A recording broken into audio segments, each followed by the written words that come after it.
Hi friends, my name is Chaitanya Patke and welcome back to my YouTube channel. In this video, we are going to take a look at the second one-day international at the Harare Sports Club, which took place between India and Zimbabwe on 20th August. The toss was won by India and they predictably chose to bowl first. Zimbabwe were bundled out for 161 in just 38.1 overs. They couldn't even complete 40 overs. Such was the dominance of the Indian bowlers. Uh, Caetano couldn't get going in the power play, looked out of his depth at this level, to be quite frank.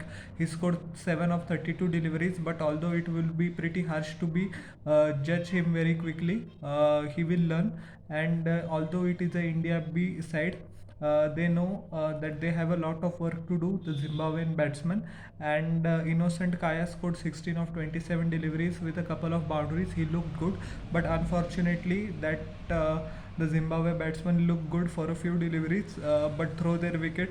Or Indian bowlers, I beg your pardon, are so good that they induce them in making mistakes. Either way, the Zimbabwean score doesn't move very much, unfortunately for them. Madhi Vere, who impressed one and all in the Bangladesh series, was out for a couple of runs. So was Regis Chakabwa, who was the highest scorer for Zimbabwe in their last game. Their skipper, he also was out for two. Sikandar Raza is, I think, one of the best all-rounders in the world currently, but he has failed to set the stage alight in this series. At least he scored 16 of 31 deliveries. Zimbabwe were expecting much more from him because of the experience he has, and they were counting on the current form. I hope he comes good in the third match because he's too good a player to have three consecutive failures. I was actually looking forward to how he plays our bowlers, but anyways, that is part and parcel of the game. Sean Williams, the experienced left-hander, was the top scorer for Zimbabwe. He saved them the blushes, I would say. Otherwise, Zimbabwe would have skittled out for less than 120. In 42 deliveries, he scored 42, a run-a-ball innings, which included 3 boundaries and a massive 6. I thought if he had scored 60 to 70 runs, then Zimbabwe would have definitely cost 200 and towards a more respectable total as compared to 161. Ryan Bull once again showing his all-round skills. He scored 39 of 47 deliveries, which included 4 fours and a 6 as well. So it will be very frustrating for the Zimbabwean top order to see that their colleagues are playing very well lower down the orders. This was the case in the first match as well, which was pointed by the Zimbabwean captain to Alan Wilkins in the press conference, that it is very frustrating that to the top order that the lower order batsmen can apply themselves very nicely, but same couldn't be done by the top order batsmen who are more experienced. So it will be a cause of concern. But I think Zimbabwe are playing now more games. They will also play a ODI series against Australia, so they haven't played against quality opposition in a long while. It will be harsh to judge them based on their two performances, but they have to learn that the pitch was very good to bat, so they just can't throw their wicket, and everybody has to learn to put the prize on their wicket, which is essential for a big score. For India, Shardul Thakur was pick of the bowlers. In 7 overs, he gave away 38 runs by picking up 3 wickets.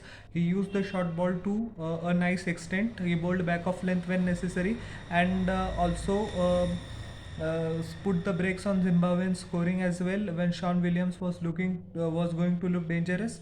Mohammad Siraj, Akshar Patel, Kuldeep Yadav, and Deepak Hooda all, along with Prasidh Krishna, all took 1 wicket each, and it ensured that no Zimbabwe batsman was set, and they couldn't threaten to take their innings beyond an half century. Any single batsman to put Zimbabwe in a position of strength. India, although they had a bit of jitters, in 25.4 overs, still they chased down 161 target. They finished with 167 5 for 5 by winning by 5 wickets and winning by a massive margin. In terms of balls, in just 25.4 overs, 148 deliveries were left, so that goes on to show our dominance. Shikhar Dhawan scored 33 of just 21 deliveries, which included 4 fours. Unfortunate to get out. I think he at least deserved a 50. He looked very good into the eye.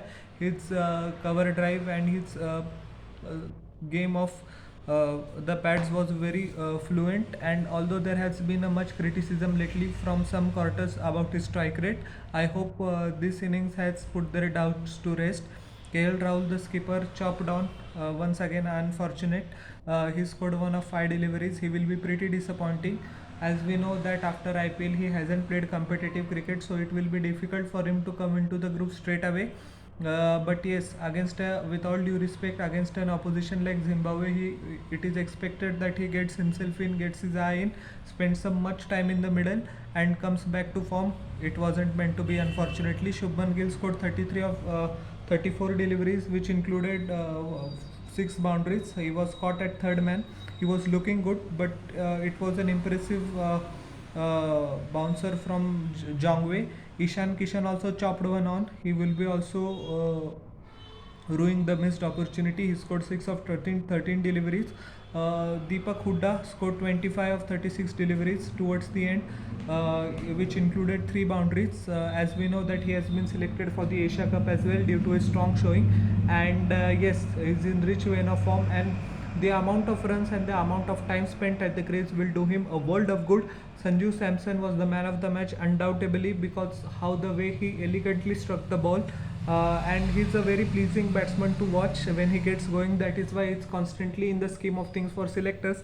Although his consistency has been a bane for him, he scored 43 of 39 deliveries, which included 3 boundaries and 4 massive 6s, including the one of a long off of Sean Williams. He sent that ball straight away to fine leg, which was the longest 6 of the innings.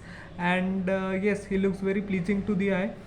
His balance was pretty solid. His eyes were onto the ball until the last moments. His timing was perfect. His elegance is unquestionable. And I think if there were some few more runs, he definitely would have gotten a 50. But yes, that will do his confidence a world of good, and it will put him a good state in mental space, because as we know that the competition is very rife and he hasn't been selected for the Asia Cup. So yes, that will help him, and that will just help him stay in the groove much more. Sanju Samson. Akshar Patel finished with 6 of 7 deliveries with 1 boundary, and Sanju Samson sealed the victory with a 6. So what else? A perfect game from him. Chivanga in 7 overs for Zimbabwe gave away 38 runs by taking a single wicket. So did Nayuchi.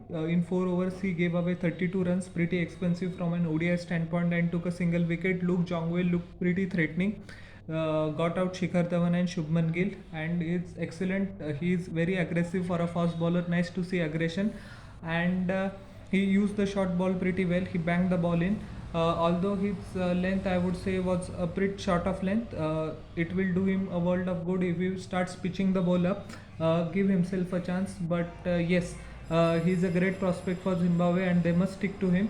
If this iron out his flaws, where to ball, he will be an asset for them for years to come. And Sikandar Raza took a single wicket. He clean bowled Deepak Hooda with a Yorker. The surprise delivery. In 4 overs, he gave away 16 runs and took the wicket of Hooda. So all in all, a commanding and clinical performance by Team India, and it will be interesting to see if the team management, VVS Lakshman does, and VVS Lakshman and selectors does some changes in the final game, because the series is now sealed, and many players on the bench will be eager to prove their talent. So yes, Team India has wrapped up the series 2-0, and it was an easy victory, I would say. So how did you like my analysis of the second one day? Please tell in the comment section below, and please don't forget to like, share and subscribe to my YouTube channel, and press the bell icon for further notifications. We'll meet in the next video. Till then everyone, bye.